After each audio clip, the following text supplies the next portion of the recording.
ఈరోజు మనం మార్గమాసం 4వ అధ్యాయం కుత్సురుని వృత్తాంతం గురించి చదువుదామండి. కుత్సురుని వృత్తాంతం.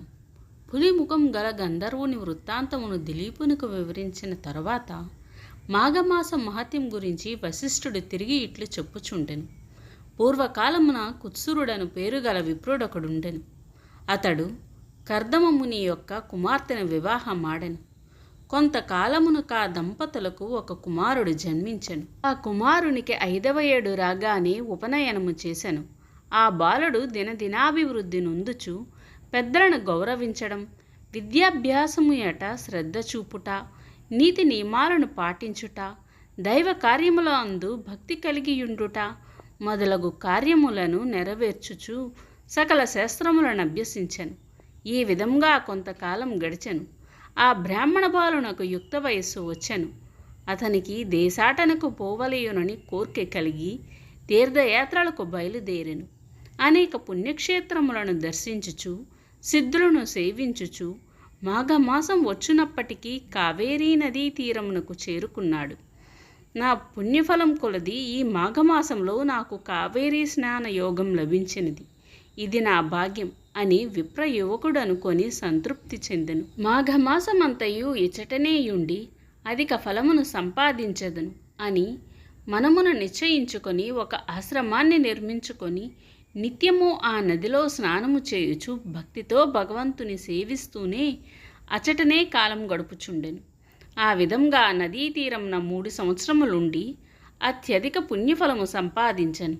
ఆ తర్వాత అన్ని కోర్కెలను సంపాదించుటకు ఘోర తపమాచరించవలయునని తలంచి ఆ సమీపమందొక పర్వతంపై తపస్సు చేసుకుని సంకల్పించి తపస్సు చేయ మొదలెడెను.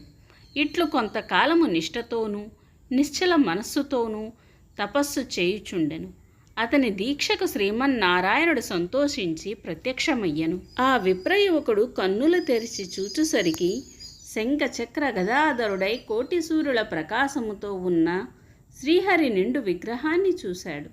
అమితానందముతో సాష్టాంగ నమస్కారము చేసి చేతులు జోడించి అనేక రీతుల స్తోత్రము చేశాడు.